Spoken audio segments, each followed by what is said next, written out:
Gypsy Wagon's back on tour.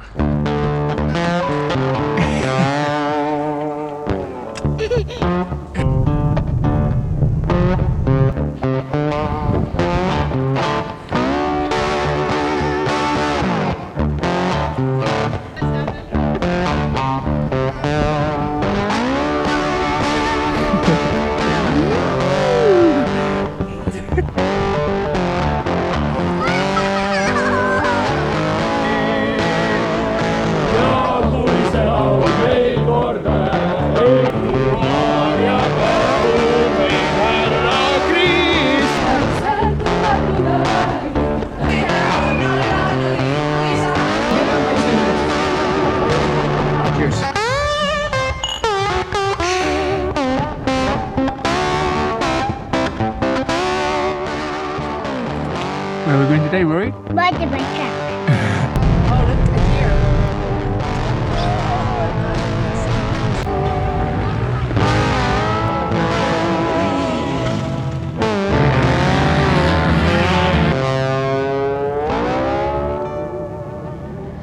Qualifying's done here at Pulver. I'm doing a little bit of maintenance because I realised the night before the race that I was missing a smoke. Yeah, I didn't feel the best out there, and I'm racing in the B group this year, so I came 18th, which yeah, not happy with, but you can only get better from here. Give us a wave for the vlog, Ala.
You want to do the racing, yeah?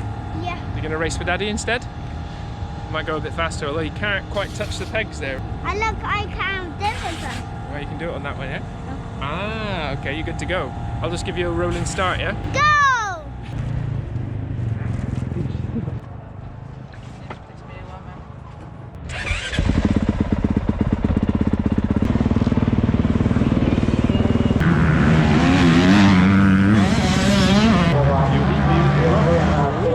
Yeah.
Bye.